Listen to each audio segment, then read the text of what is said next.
To have this group of fine folks be at the jail last night.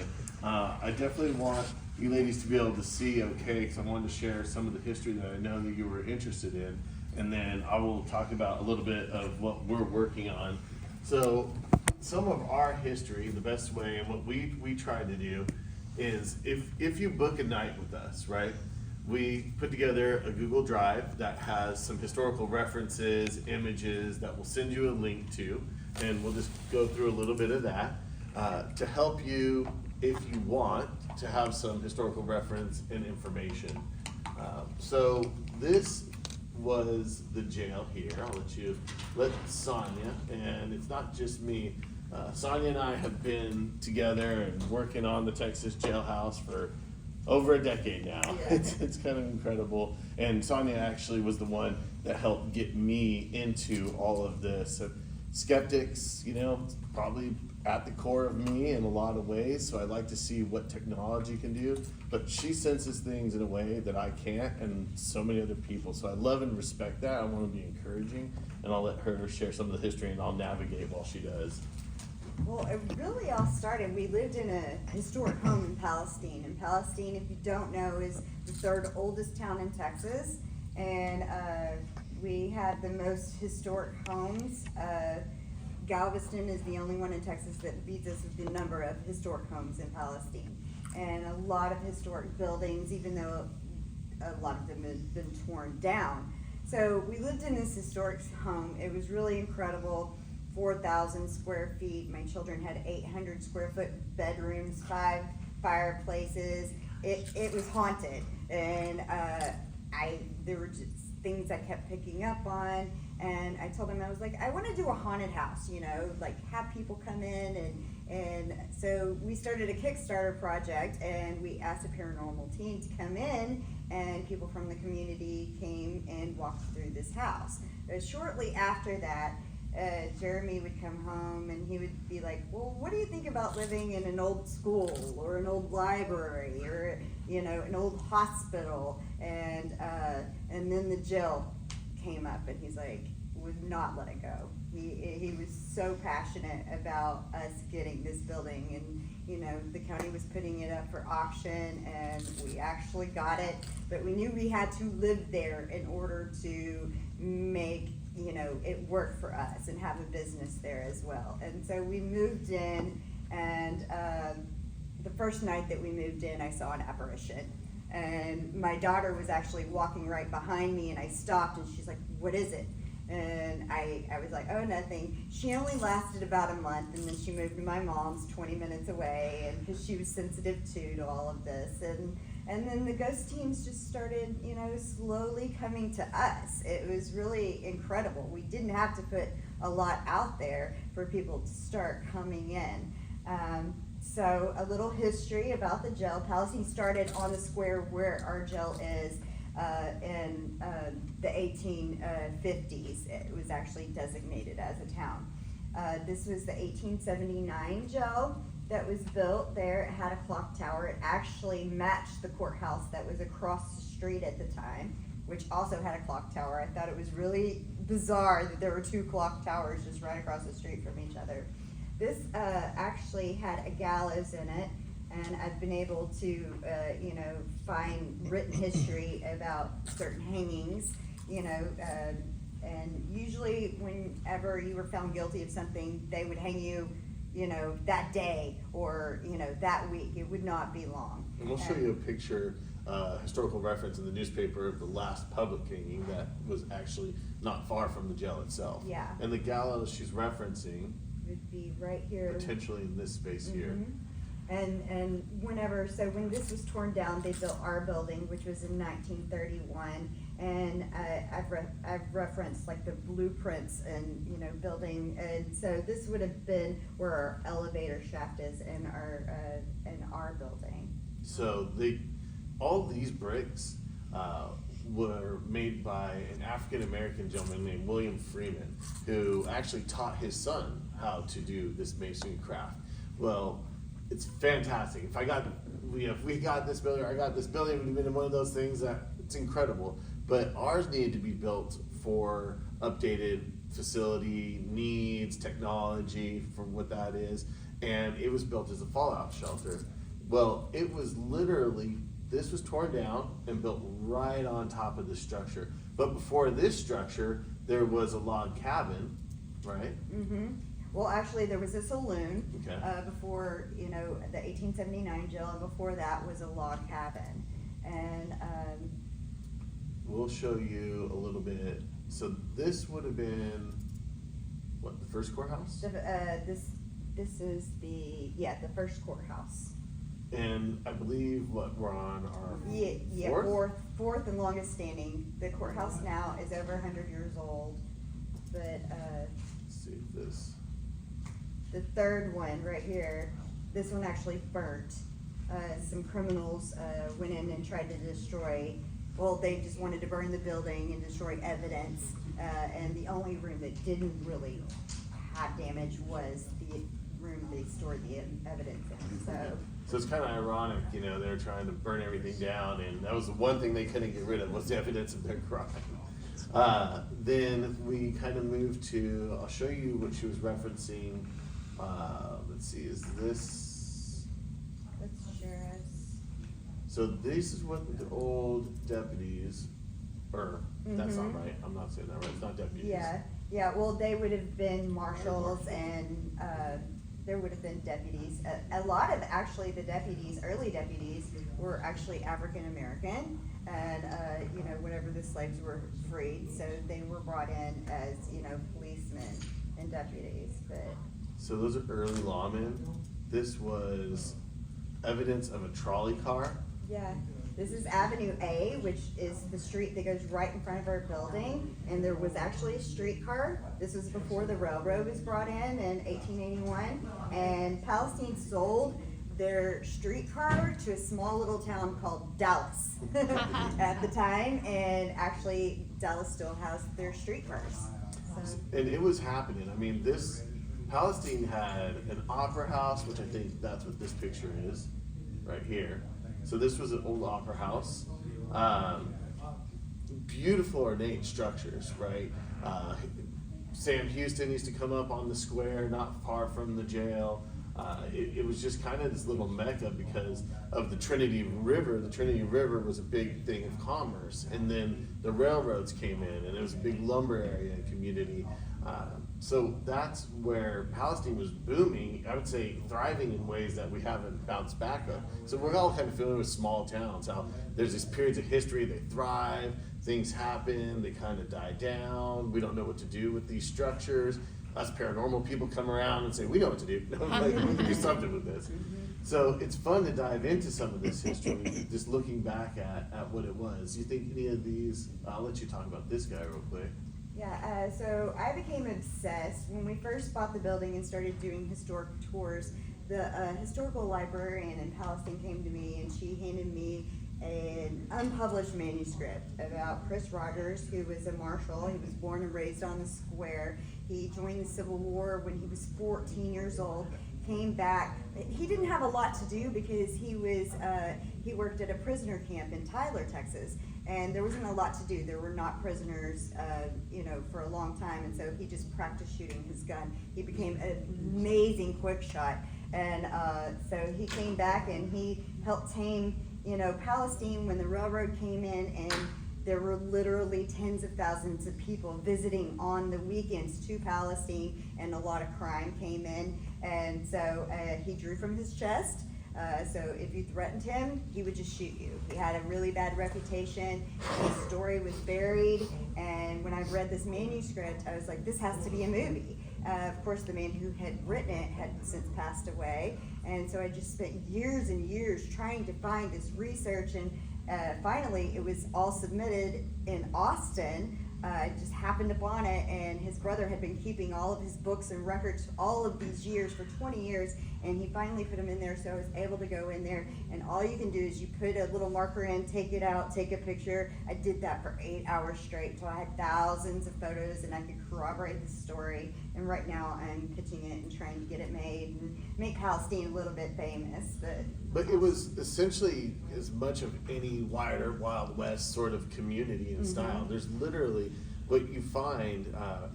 you're passionate about history, and I love that because that's what drew us in. For sure, the first thing we did was these walking tours, right, to celebrate what was there, what we didn't know, and this guy was just a huge part of that. And if you go on the square, they have signs in little plastic holders. You know, one of them's called The Duel, and there were shootouts just right there on Avenue A where that trolley car was. It was the dirt road, the main drag, the little jailhouse, the courthouse right across the way, the hangings, you know, the brothel right up the block, you know. It's just this wonderful, wonderful, rich history that kind of lent itself to the paranormal. So, in acquiring the jail, what we didn't want to do, and I'll give you just a little bit of the floor plan so you can see what you wouldn't be seeing. That's not it. We go back here. Go back one, and measurements. What we didn't want to do is buy a piece of property, and I think it was said earlier, and just claim, oh, it's haunted, and just try to make money off of people because it was haunted. One, I didn't know what the heck I was doing. I wouldn't try to proclaim to know what to do with those devices 10 years ago or how any of it worked, and now I'm obsessed with devices and how to use technology and geek out. Well, we invited teams in. We were blessed with the first team. It was a passion project. They lost a child. They got into it to confirm some things that they needed, and they were so respectful. This was a meaningful journey to them, and I don't know that they even do it anymore, but it is what was their mission. And then other teams came in. I got thrown off by some YouTube sensationalized type of stuff that was just kind of doing an injustice to something that I kind of wanted to celebrate, and they're just kind of like blowing it up and making it either crazy demonic when I don't know what that is. Only time we've had a couple people try to do anything calling on serial killers, calling on demons. Not for us. I don't want to be a part of it. You know, if you want to come in the jail, I'm not going to tell y'all what to do. If you book the jail for the 24 hours, you know, or overnight, whatever, that is yours to do it. But I'll tell you, I got sick, things started changing, and at that point I was done because they wanted to get slapped and pulled, and I said, nope, this got a little too real for me. And after that, we were blessed with more teams like Texas Boot Crew, Mudrat came along, you know, Unknown Ventures with Robbie, Sharon S came along early on when they're working with another entity. And the other entity, I will say this, is that it's hard to keep this passion going. I'm sure we all relate. You know, you want to go to an investigation, you got to figure out how to fund it. You want to have a location, you got to figure out how to fund it. It's not one of those things that's just, there's a proven revenue model to keep us sustainable, but we're so passionate, we find these different ways. So when you get good teams like this coming through, it's very fortunate because it lends itself to bringing more people that are like-minded, and then your evidence becomes more authentic, which we'll show you a clip of that. So what I'm about to show you is some cameras, and the cameras I'm showing you are just of the second floor cage area. So this back hallway is a catwalk that you'll see, and then the main area where you'll see the boot buddy and the table is the common area right here. We call it the cage because this section is all bars. So you have 4 jail cells, you have the catwalk all the way around, you have more jail cells, a potential isolation room right here, and another big common space right here. So the live feed that we'll see with this, okay, this area is right here in the jail. Now, if you're coming and you're doing an investigation, what most teams do is, this is the lobby area. We have a bathroom, the place is air conditioned. We try to make it comfortable. If you're just a private group that, hey, it's a group of friends that want to come out, or you're a family that wants to do your thing, come on with it. If you're a professional team, we've had a lot of those come through, as professional as it can get in this world of trying to prove the unknown. And we set up multiple TVs in this area to kind of be a command center. So we have that area, and then we have a whole nother security camera system. Because early on I noticed it's hard to get cameras in these spots, and you only have so much time in the night. So this is a little command center, little couch area, hang out, catch your breath, decompress, go outside, go up to the second floor, continue your investigating. And then the third floor has 2 trustee areas, some large spaces with cells all the way around. This is where people would have been held for a longer period of time, right? 2+ years approximately, unless they were transferred somewhere like Huntsville. All right, then I'm going to show you a little something here. This is, you want to speak to this? Sure. We were getting ready for an investigative team to come in, and it had been a while, a month or 2, and so we just turned on our monitors. We don't stare at our monitors all the time looking for ghosts, so we just turned on our monitors, and we were both like, what's that? And so we hit record, and it was, it interacted with us for about an hour. So a lot of you will, got it? No, I thought I had it, but you know how that goes. About the time I think I got it. There you go. Okay, so let's see.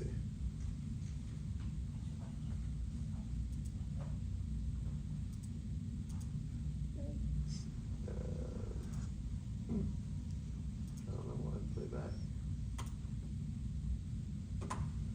Glitch. Well, Technology I feel like I'm on an investigation right now. Like, you ever get out there with your tech, and like, what is my tech doing? Let's see. Let's switch this to 1, and then see what happens. I'm gonna have to go back to live view, and then. We're frozen in time.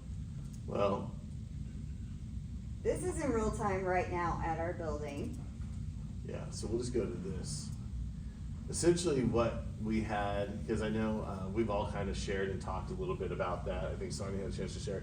It was one of the most validating types of orbs that I know I've seen over the years, where it was like an energy donut to me, or like that was morphed. It was like an energy blob, kind of micro mini Slimer that grew into something more. That was an energy field that kind of was attracted to these batteries, and it was really kind of curious. But the whole thing that we're working on, this is what Tim was speaking to, is the goal is to work on, this is a live feed right now from the jail. So we have a little Boo Buddy, we have a little K2, we have over here the Spirit Talker app, but we want to bring in a connection for people wherever you are. So there's a part of this that I know y'all are probably familiar. You film all night long, and then you spend God knows how many hours watching your cameras for investigating.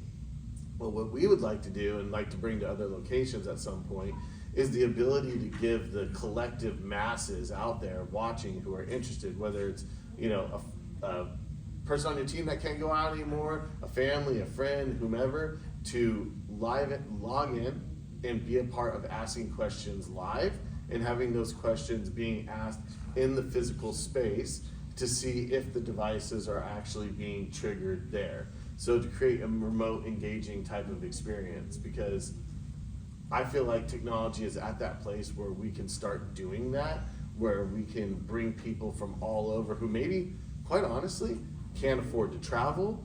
They can't, even if they afford to travel, they have to get the booking. They can't buy the equipment. We all know how expensive paranormal equipment gets. It gets high really quickly. So you can find a way to interact with different devices. So these are all live views as they are. I'm gonna take us to what we did with a good crew that was there with us last night. So we talked about this earlier, right? With the dowsing rods. Christine's rocking them, We got Mudrat right up in here. And so we got the little Boo Buddy. We got the tripwires around here and behind. So we'll just play this a little bit. Hey, did you just set the lights off all around me? Because I said no. Can you light up my rods for me? It's the same thing, you just have to touch the rods. So this is an example of, for me, and I'm definitely want to take questions and get feedback, because this is an idea we're trying to develop more. is how can I pull in apps that people are interested in and maybe exploring? Also, how do we utilize other devices that are, well, now her dowsing rods are extra special. I feel like they're like, you know, the Star Wars Jedi, you know, dowsing rods, which is amazing. But how do we take these physical objects, how do we take these apps, and how do we share it outwards, and how they're used in a location? So right here, Spirit Talker, you know, says like your face, you know, Boo Buddy's kind of doing his thing, but whether you're focusing on maybe what that's saying, we got different confirmations happening right here where Christine, there's a period where we do an Estes. Now, we talked about the Estes method in the spirit boxes, right? There's a part in the feed over here on the right where we decided, because we were playing around with this, right? Let's go ahead and let the audience listen to what does the SB7 sound like when you're listening. Well, on the feed, someone's like, I'm hearing a lot of static. What is that? Am I supposed to hear static? Like, well, yeah, that's kind of like the radio scan. So we let that go for a little bit because I was like, man, as a viewer, this might be kind of brutal, right? We clarified in the chat, this was trying to give you an experience of what the person could hear and then give you the opportunity of what they're speaking. Kind of a unique insight to where if you're in that physical space, you're not hearing what they're hearing, you're just waiting for them to give a response. So we're trying to find a way to where we can create viewer engagement and interactivity everywhere. Now, we spoke about portals. Does everyone know essentially the main components of what like those portals are? Does anyone happen to have any feedback on or not know the components of what those portals are? Like that honeytone portal he has back there? I think it's a guitar amp, isn't it? So what they are, the main components is you have to have your spirit scanner, but when they're selling you a portal, they're selling you something called a noise gate, which is a part of musical or guitar, right? You can get this, it's a noise gate pedal, and there's also a relay pedal, and you get the little honeytone amp. So you take these components together and you run the signal from the SB7 or the radio scanner through the noise gate, and what the noise gate does is it creates an audio bottom level. So that you can find it if you look at your levels to where it will cut out that noise. You'll hear a hello, Christine, all right, whatever, you know. Mudrat, getting dirty, you know? Like, where's your prophylactic or whatever you need. So the noise gate helps, the reverb helps clear this. So those are two main components, and then the honeytone is what's amplifying that. So if any of you out there look online and you see, oh, they're selling these portals for, I don't know what they're going for now, like $280, $300. If you go to, is that what they're going for? That's what I'm $400 or $500? $5 is what I spent. All right. Go to Amazon, look up honeytone amp, look up noise gate pedal, look up reverb, and if you have any questions, reach out to me at Texas Jailhouse. But there's the Ghost Geeks out there. I think they do something on it. If they don't, there's some great tutorials on how you can put those components together, and for under $100, $80, you can build yourself an in-space portal. Now, I know we talked about also apps that help with this, right? Okay, there's a geeky side of me in a way where I'm glad the Revenge of the Nerds and nerding out is like cool because I can live in that space and be happy, like a part of my life. Where if you're an audio person, you can take digital systems, and so what we're going to work on with the stream is you actually can use software now. Does anyone, any sound people in here? If I say digital audio workstation or DAW interface, anybody? No, It's been okay. a long time. Okay, cool. So you can take these things, and there's plugins you can run on your computers. I would tell you to look up Reaper. If you're an open source person, you can do this. But what you would do is use that digital feature, which has a noise gate and a few other things, so you can clean up the signal if you guys are sending this stuff out there, right? All right, so we ran it without a clean signal. It got raw, right? And rightfully so. I mean, that's just what it is. So she's here. Do we have any questions? Anybody asking any questions? Now's the moment. Okay, anybody who's watching might be, feel free to ask questions. So you see here, Boo Buddy, Mudrats engaging with the audience. This is a little bit more of the classic investigators interacting with the audience. What we want to be able to do, and what they've helped shine some light on, I was thinking of, how do I do this where there's nobody? So I want to run this on the regular and let others kind of ask the questions with no investigators. What we're going to try to expand on is, how do we do that if you're investigating? How do we enhance your experience as well? And then how do we bring in people like Tim, who have a skill set somewhere else, to where they can interact with that space? So it's evolving in a way where it's not just viewer engagement. So what it would be is, it's going to be text to speech. You can type your question. There'll be bonuses you'll get if you view for a certain period of time. You'll get a credit to ask a question. Otherwise, it'd be like a donation. And then if you're a team, we'll work with you on how to enhance your overall live feed. So we did this for quite a while. I think towards the end is where we got, that was that Sharoness? I think that was Yeah. Sharoness right there, right? I did mine towards the beginning, yeah. Yeah, and then you're over here towards, like, let's see. All right. We'll give you, we're getting close. I'm gonna look for Deanna hopping near that chair. It was It was towards the beginning, before, like yeah. way before. Oh, it was before this? Uh-huh. Was it like? Yeah, there she Oh, goes. there she is, there she is, okay. Okay, so here we go, we're about to get started. All right. Okay, so it must be right in here. Oh, yeah.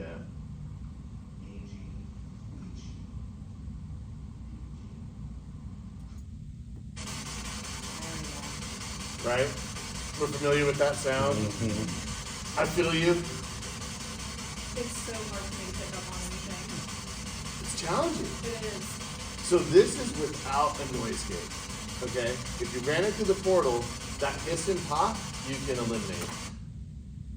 What I want to try to do is, I want to try to find out how to use this technology, but also create authentic experience. So if viewers ever come back to me and say, oh, well, are you manipulating this and that? I'll be very transparent. Yeah, we're using this feature to clean up this sound. But if you get a hold of a spirit box, it's not always going to sound that way. So I want to create an enhanced experience for the remote viewers, but also figure out how we integrate this new tech and in-person kind of experiences. I'm going to show you Ghost Trip investigation. I got a phone call from the UK, and I don't know how y'all feel about getting spammed on your cell phones. I don't know how many people maybe even remember a home phone that got spammed by telemarketers, and it seemed like there was a window of time that our cell phones weren't out there, but now our cell phones are definitely out there. And you had a breather, but now you're getting spammed from everywhere. Gotcha. And I remember the old crank phone. yeah, I mean, dude, if they spammed you on that, they must have been working for it. Because nowadays, you know, you get spammed from everywhere. Well, I get a call from the UK, and I'm like, oh, this is definitely spam. Well, I'm glad they got through, because they travel around, and they have a really amazing following. They helped shine a light for me too, because they almost had a pay-per-view model for their streaming. Now, on Facebook, they're close to like 800, 900,000 people and some odd subscribers. So for them to generate some revenue to do what they're doing makes a lot of sense, and I love what they're doing. Well, this thing kind of tripped me out. I'll tell you that. This little doll, if you can see this little dude right here, I'm gonna see if I can, okay. I don't know what type of doll it is. Christine has dolls over here if you guys want to get some dolls, but she has a little doll that kind of reminded me of something like it. Well, I was literally calling it a night. These guys had this little doll here, and all of a sudden, I'm watching security cameras. They weren't even near this room. This door shut, this doll goes off, and I mean, I stopped. I just watched it, you know, and I wondered if it was gonna do it again. They had the responsiveness with these lights. Let me see if, I'll turn it off for you if you want. No energy. No energy. What I'm feeling, man. I can't help what we're feeling. No, did not. Yeah. And he was 31. Yeah. Oh, we thought there was something about he died at 31 years old and it said 31. Oh, shit. Wow. Yeah. That's what I said. But I said, I was like, oh, well, is that his age? Yeah. And you're like, it might be the amount of people he killed. Bloody Mary. Bloody Mary. Bloody Mary.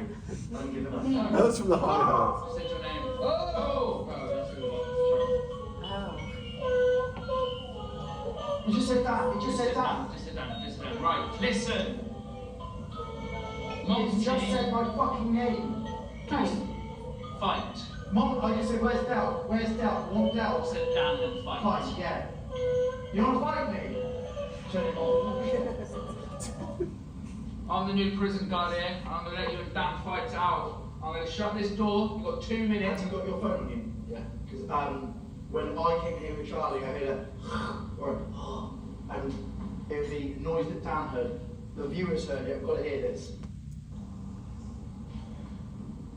Monty, if you didn't really want to fight, do you? I'm a lover, not a fighter. There again. This video shows the Oh, best of course, ways a to increase commercial. your IQ. So, we had a pretty good time with some of that, right? Oh, that's interesting. I don't know about YouTube anymore. Ladies and gentlemen, this is not a presentation on the games your kids are playing. No. So you Come back. come back. You come back. You said he was going. Now he said he's come back. Okay. Oh, you're poking the bear. Poke the bear again. Yeah, you're poking the bear. Okay. Poke it harder. Here we Push it go. off. Mate, he's poking and poking. So they had some interesting responses. Now I will say this about my Boo Buddy. It was hard for me to buy the Boo Buddy, right? What is it, $380 right now plus tax? You're almost $400 into this bear. So learning about the different markets on where to get stuff is part of what I want to integrate into this remote experience. So I want to work with people, bring their gear, bring their knowledge, whether it's remote or in person, and be able to share it out there online to everyone with different gear. Because they had this bear that was more responsive like a traditional REM pod, right, than my Boo Betty, who I feel like I can drop kick that thing with a radio, and I don't know if its paws are gonna light up, but I'm gonna support Go Stop for a moment. You know, I'm gonna say, hey, we're gonna invest in this thing together. Eventually, we'll just keep sprinkling more of equipment. We want you to be able to interact without having to buy the equipment. People with different skill sets, like Sharon S. and mediums, people who can do the dowsing rods, people who are good at, just communicating. We want you to come. But I want to take just a moment, leave it there, ask any questions about things that we mentioned. Yeah, any questions about the interactive type of experience? It's awesome. All right. It's just freaking awesome. I have a question. Mhm. What's the most solidifying piece of evidence that either you've gotten or that another team has gotten?